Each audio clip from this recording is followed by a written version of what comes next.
అందరికీ ప్రైస్లో దేవుని నామానికి స్తోత్రం. ప్రభు మనకిచ్చిన ఈ దినాన్ని బట్టి దేవునికి మహిమ కలుగును గాక. ఆయన మన పట్ల చేసిన మేలులన్నిటిని బట్టి దేవాతి దేవునికి స్తోత్రాలు. ఈరోజు మనల్ని సజీవుల లెక్కలు ఉంచి ఉన్నటువంటి పరలోక తండ్రికి వందనాలు చెల్లిస్తూ ఉంటున్నాం. మరి ఈ దినము మనము ఒక ప్రత్యేకమైన అంశం నిమిత్తము మనం అందరం కూడా ఒక ప్రార్థన విజ్ఞాపన నిమిత్తం మనందరం కూడా దేవుని యొక్క వాక్యాన్ని ఒకసారి ధ్యానం చేసుకుందాం. ఎందుకంటే మన దేవుడు ఎలాంటి కార్యములు చేయగలిగినటువంటి సమర్థుడు అని, మరి కన్నీటి విజ్ఞాపన ప్రార్థన చేసినప్పుడు దేవుడు ఎలాంటి మేలులను మనకి అనుగ్రహిస్తాడనేటటువంటి టాపిక్ని ఈరోజు తీసుకొని మనందరం కూడా ధ్యానం చేసుకుందాం. ప్రభు మనకి తోడైండి మనల్ని నడిపించుగాక. ఆమేన్. మరి మనం చిన్న పాట పాడుకొని తర్వాత వాక్యంలోనికి వెళ్దాం. చెదరకు మా మనసా నీవు బెదరకు మా మనసా, చెదరకు మా మనసా నీవు బెదరకు మా మనసా, కలవరపడకు కన్నీరు కాచకు, కడవరకు నిన్ను చేజారనీయడు, కలవరపడకు కన్నీరు కాచకు, కడవరకు నిన్ను చేజారనీయడు, చెదరకు మా మనసా నీవు బెదరకు మా మనసా. మారని శ్రీక్రీస్తు నీ తోడుగనుండా, మారని శ్రీక్రీస్తు నీ తోడుగనుండా, చెదరకు మా మనసా నీవు బెదరకు మా మనసా. ఆది దేవుడే అండయు దండయు, ఆది దేవుడే అండయు దండయు, ఆయన బాహువే నీకాధారం, ఆయన బాహువే నీకాధారం, చెదరకు మా మనసా నీవు బెదరకు మా మనసా, చెదరకు మా మనసా నీవు బెదరకు మా మనసా.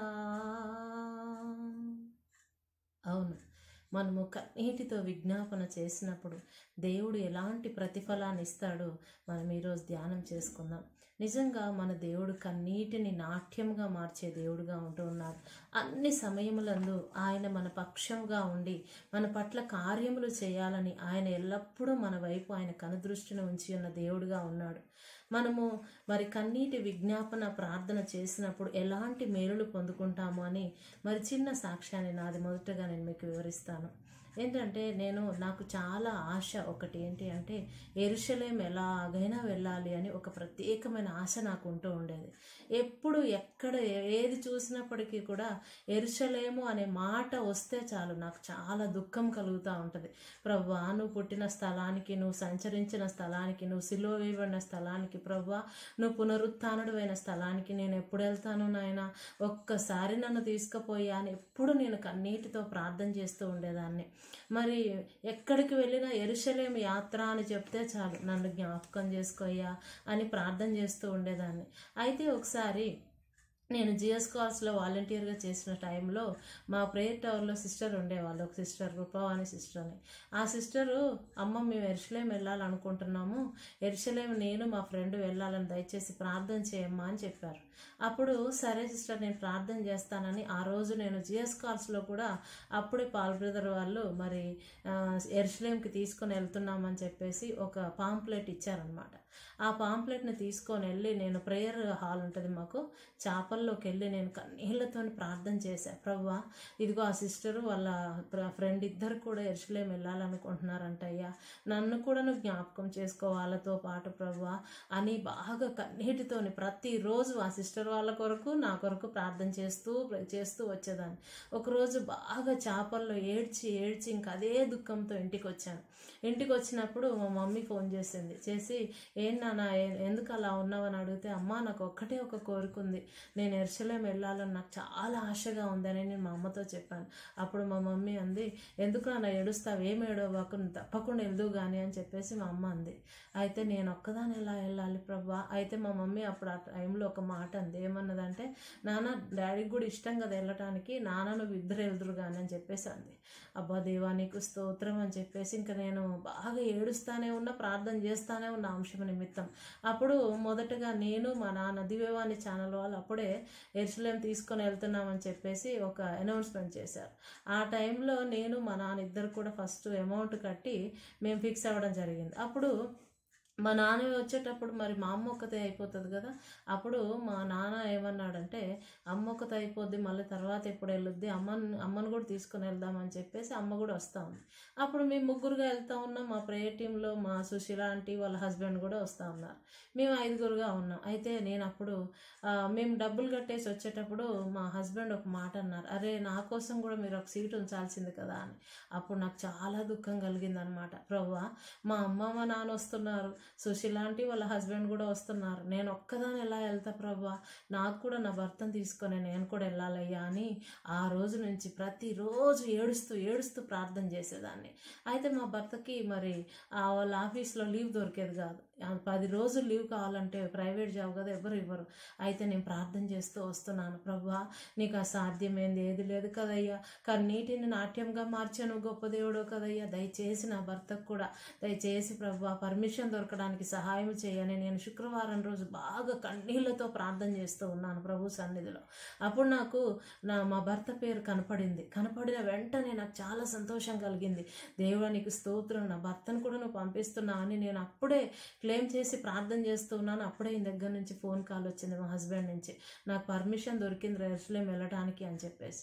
అప్పుడు వెంటనే నా భర్తకి మరి అప్పుడు కావాల్సినటువంటి ధనాన్ని కూడా అద్భుత రీతిగా దేవుడు సమకూర్చి మేమందరం కలిసి యెరూషలేము చక్కగా వెళ్ళి రావడానికి ప్రభు మా అందరికీ కృప చూపించారు. ఇది కేవలము కన్నీటి విజ్ఞాపన ప్రార్థన ద్వారా దేవుడు జరిగించిన అద్భుతమైన ఆశ్చర్యకరమైన కార్యమే ఇది. అంతేగాని ఏది లేకుండా మనం కన్నీళ్లతో ప్రార్థన చేసినప్పుడు ఎప్పుడైనా దేవుడు ఆలకిస్తాడండి. అలాంటి అద్భుత కార్యాలు మా పరిచర్యలో ఎన్నో జరిగాయి. మా జీవితంలో, మా కుటుంబంలో, మా బిడ్డల జీవితాల్లో చాలా కార్యాలు దేవుడు చేశాడు. ఇప్పుడు నేను ఒకటే చెప్పాను కానీ అనేకమైనటువంటి కార్యములు దేవుడు మా పరిచర్యలో చేశాడు. అందుని బట్టి దేవాతి దేవునికి స్తోత్రం. అందుకే ఈరోజు మీరు కూడా కన్నీళ్లతోని ప్రభు సన్నిధిలో ఆ మనిషి దగ్గరికి ఈ మనిషి దగ్గరికి వెళ్ళొద్దండి. ఎందుకంటే ఆ మనిషి దగ్గరికి ఈ మనిషి దగ్గరికి మనం వెళ్తే ఎప్పుడైనా మనల్ని చులకన చేసి మాట్లాడతారు, నేనే సహాయం చేశానని వాళ్ళు చెప్తారు. కాబట్టి దేవుని యొక్క పాదాలు మనం పట్టుకోవాలి. అందుకే దేవుని వాక్యం సెలవిస్తూ ఉంది, రాజుల పాదములు ఆశ్రయించుట కంటేనో భూరాజుల పాదములు ఆశ్రయించుట కంటేనో యెహోవా నేను నా పాదములు ఆశ్రయించుట మీకు మేలుకరమని. దేవుని యొక్క పాదాలు పట్టుకొని ఎప్పుడు కూడా మనం ప్రార్థన చేస్తూ ఉండాలి. అన్న మరి ఎన్నో నిందలు అవమానములు ఆమె జీవితంలో పొందుకొని ఉంది. మరి సవతి యొక్క పోరు ఎంతగానో ఆమెను భయంకరంగా వేదనకి గురి చేస్తూ ఉంది. మరి ఆమెకు బిడ్డలు ఉన్నారు, ఈమెకైతే బిడ్డలు లేరు. ఈమె కన్నీళ్లతోని దేవుని యొక్క మందిరంలోనికి వెళ్ళి ఏడ్చి ప్రార్థన చేస్తుంది, అయ్యా నీవు తప్ప మాకు ఎవ్వరు దిక్కు లేరు, నువ్వు ఒక్కడివే నా పట్ల కార్యము చేయగలవాడు, నా నిందను తొలగించుటకు సమర్థుడైన దేవుడు నువ్వు ఒక్కడివే అని ప్రభు యొక్క సన్నిధిలో ఆమె ప్రార్థన చేసిందండి. అప్పుడు దేవుడు హన్నా మొరను ఆలకించి సమూయేలు ప్రవక్తను ఆమెకి ఇచ్చినట్లుగా చూస్తూ ఉన్నాం. కాబట్టి మరి హిజ్కియా కూడా నువ్వు మరణం అయిపోదాం, ఆయనకి భయంకరమైన వ్యాధి ఆయన శరీరంలో ఉన్నప్పుడు ప్రవక్త వచ్చి నువ్వు మరణం అవుతావయ్యా, నీ ఇంటిని చక్కపెట్టుకో అని చెప్పినప్పుడు హిజ్కియా మౌనంగా ఉండలేదు, కానీ గోడ తట్టు తిరిగి కన్నీటితో దేవుని సన్నిధిలో విజ్ఞాపన చేశాడు. అయ్యా, నేను నీతిమంతమైన జీవితాన్ని జీవించాను, అనేకులకు నేను సహాయం చేశాను, నీ మందిర విషయంలో నేను ఆసక్తి కనపరిచాను, ప్రభువా నన్ను జ్ఞాపకం చేసుకో అని ఆయన దేవుని సన్నిధిలో ప్రార్థన చేసినప్పుడు దేవుడు హిజ్కియా ఆయుష్ను 15 సంవత్సరాలు పొడిగించినట్లుగా చూస్తూ ఉన్నాం. అలాగా దేవుడు రాహేలు నిందను తొలగించాడు, సారా నిందను తొలగించాడు, ఎలిజబెతమ్మ నిందను తొలగించాడు. సో ఆ రీతిగా ఈరోజు మనం ఏ ఏ విషయాల్లో కృంగిపోతూ ఉన్నాము. అందుకే దేవుడు అంటున్నాడు, కన్నీటితో విత్తిన వారు సంతోషగానముతో కోసుకుంటారని. కనుక మన కన్నీటిని నాట్యంగా మార్చే దేవుడు మన పక్షంగా ఉన్నాడు.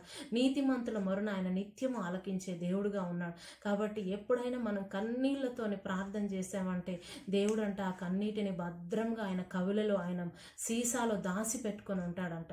ప్రతి విషయంలో మనం కన్నీళ్లతో విజ్ఞాపన చేసినప్పుడు తప్పకుండా దేవుడు ఆలకిస్తాడు.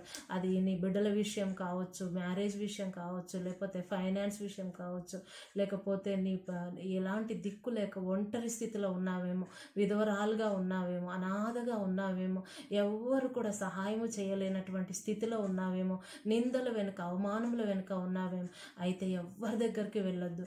దేవుని పాదాలు పట్టుకొని ఆయన ఎంత గొప్పవాడు, ఆయన ఎంత జీవం కలిగినటువంటి వాడు, ఆయన నామం ఎంత ఉన్నతమైందో తెలుసుకొని నా ప్రార్థన తప్పక నా దేవుడు ఆలకిస్తాడు అని కన్నీళ్లతో ఆయన పాదాలు పట్టుకుంటే దేవుడు గొప్ప కార్యము చేసి మనల్ని ఘనపరుస్తాడండి. అన్ని విషయాల్లో మనల్ని ఘనపరిచే దేవుడు మన దేవుడు. అందుకే ఆయన మన కొరకు ప్రాణమును బలియాగముగా సమర్పించాడు. సమస్త జనములారా నా ఎద్దుకు రమ్మని ఆయన దినమెల్లా నీ కొరకు నా కొరకు చేతులు చాచి పిలుస్తూ ఉన్నాడు. అందుకే మన భారమును, మన ప్రయాసను అంతటినీ ఆయన పైన వేసి మనం ముందుకు సాగి వెళ్ళాలి. దేవుడు ఖచ్చితంగా కన్నీటిని తప్పకుండా నాట్యంగా మార్చే దేవుడు ఆయన. దుఃఖపడు వారు ధన్యులు అంటున్నారు దేవునికి స్తోత్రం. కాబట్టి మనందరం కూడా ప్రభు యొక్క సన్నిధిలో కన్నీరు విడుస్తూ ప్రార్థన చేసుకోవాలి. ఒక్క నీటి బొట్టు మన భూమి మీద పడ్డం దేవుడు చూడలేడండి. మన కనులలో నుంచి కన్నీళ్లు కారడం దేవుడు చూడలేడు. మన బిడ్డలు కన్నీరు విడిస్తే మనం చూడగలమా? చూడలేం. అలాగే మన దేవుడు కూడా మన కన్నీటిని నాట్యంగా మార్చి మన గుండె చెదిరిన స్థితిలో 147:3 కీర్తన ప్రకారం గుండె చెదిరిన స్థితిలో ఉంటే మనల్ని బాగు చేసే దేవుడు ఆయన. మన కన్నీటిని నాట్యంగా మార్చే దేవుడు ఆయన. మనం కన్నీళ్లతో విత్తినప్పుడు సంతోషగానంతో కోసుకునేలా చేసేవాడు ఆయన. ఇర్మియా 31:10 ప్రకారం మన విచారం అంతటిని కొట్టివేసి మనకు ఆనందం ఇచ్చే దేవుడు ఆయన.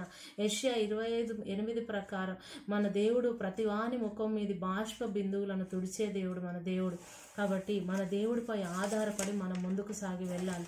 ఆయన ఎంత గనుడు, ఎంత జీవము గలవాడు, ఎంత శక్తి గలవాడు. మన యొక్క అంతరంగంలో కీర్తనలు 94:19 ప్రకారం నా అంతరంగంలో విచారములు హెచ్చగా నీ గొప్ప ఆదరణ నా ప్రాణమునకు నెమ్మది కలుగచేయుచున్నది అని. కీర్తన 6:8 ప్రకారం నా రోదన ధ్వని వినేటటువంటి నా దేవుడు అని మరి కీర్తనకారుడు సెలవిస్తున్నట్టుగా చూస్తూ ఉన్నాం. కాబట్టి మనం అన్ని విషయాల్లో ప్రభుని ఘనపరిచి ఎల్లప్పుడూ కూడా మనం కన్నీటితో ప్రభు సన్నిధిలో విజ్ఞాపన చేసినప్పుడు మన ప్రార్థన మానక అంగీకరించే దేవుడుగా ఆయన ఉన్నాడు. అందుని బట్టి దేవాతి దేవునికి స్తోత్రాలు. ఈ చిన్న మాటలు దేవుడు దీవించి ఆశీర్వదించునుగాక. ఆమేన్. ప్రార్థన చేసుకుందాం. స్తోత్రం నాయన, పరిశుద్ధుడా, నీకు వందనాలు ప్రభువా. అవును ప్రభువా, ఇప్పుడు మాతో మాట్లాడు. కన్నీటితో విత్తిన వారు సంతోషగానంతో కోసుకుంటారని చెప్పి ఉన్నావు నాయన. అయ్యా, మాపై ఉన్న దుఃఖ వస్త్రమును తొలగించి ఉల్లాస వస్త్రమును ధరింపచేయి దేవుడు నాయన. ఈ సమయంలో ప్రభువా, నీ బిడ్డలు ఏ భయంకరమైన దుఃఖములలో ఉంటున్నారు నాయన.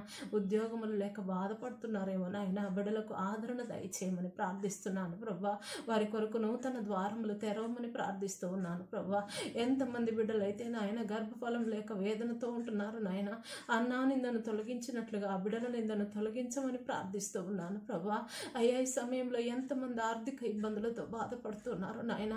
ఆనాడు ప్రవక్త భార్య అప్పులతో బాధపడుతూ ఉన్నప్పుడు ప్రభువా, అయ్యా, నూనెని ఏ రీతిగా హెచ్చించిన ఆయన ఆమె అప్పులన్నీ తీర్చుకొని మిగిలినటువంటి ధనముతో ప్రభువా ఆ కుటుంబం పోషించుకునేలా చేసి ఉన్నావు తండ్రి. అట్టి కార్యమును జరిగించండి అయ్యా.